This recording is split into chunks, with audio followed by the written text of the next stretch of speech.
अवधूत चिंतन श्री गुरुदेव दत्त श्री स्वामी समर्थ महाराज की जय। तर उद्या आहे गुरुपौर्णिमा व गुरुपौर्णिमेसाठी आपण आपल्या गुरूंची पूजा करणे, गुरूंचा सन्मान करणे, गुरूंना या दिवशी भेट देणे खूप महत्त्वाची गोष्ट आहे।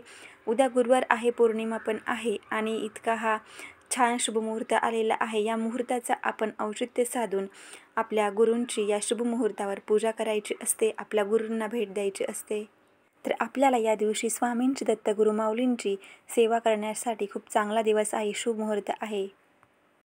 तर गुरुपौर्णिमेचे शुभ मुहूर्ताचे औचित्य साधून आपल्याला स्वामींची, दत्त गुरुमाऊलींची कोणकोणत्या सेवा आपण करू शकतो हे आपण आजच्या व्हिडिओमध्ये बघणार आहोत। तर व्हिडिओ स्किप न करता शेवटपर्यंत बघा।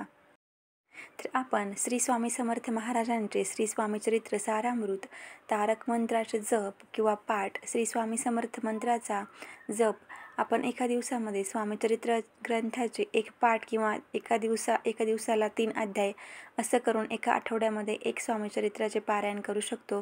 जर आपण ठरवले की एका दिवसामध्ये एक पारायण करायचं श्री स्वामी चरित्र सारामृताचे, तर तसे सुद्धा आपल्याला शक्य आहे।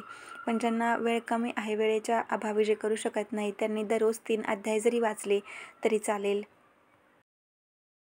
गुरुपौर्णिमेच्या दिवशी गुरुचरित्र या ग्रंथाचे पारायण करणे अत्यंत शुभ मानले जाते। यामुळे दत्त महाराजांची कृपा प्राप्त होते असे मानले जाते। गुरुपौर्णिमेच्या दिवशी गुरुचरित्र या ग्रंथाचे पारायण करणे शक्य नसल्यास गुरुचरित्राचा फक्त 14वा व 18वा अध्याय याचे वाचन करावे। श्री गुरुदेव दत्त या मंत्राचा अधिक जप करावा। यामुळे गुरुदेवांची भक्ती वाढते व जीवनातील अडचणी दूर होतात। गुरुपौर्णिमेच्या दिवशी गरजू लोकांना अन्न, वस्त्र किंवा इतर आवश्यक वस्तूंचे दान करणे देखील शुभ असते। यामुळे पुण्य मिळते आणि गुरूंची कृपा प्राप्त होते। गुरुपौर्णिमेच्या दिवशी दत्त महाराजांची प्रार्थना करावी आणि त्यांचे नामस्मरण करावे। यामुळे मन शांत होते आणि सकारात्मकता वाढते।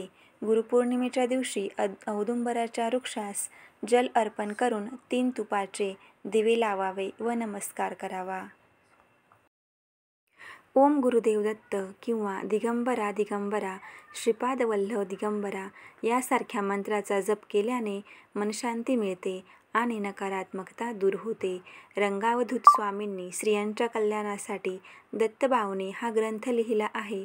त्याचे पठण केल्याने अनेक समस्यांवर मात करता येते असे मानले जाते।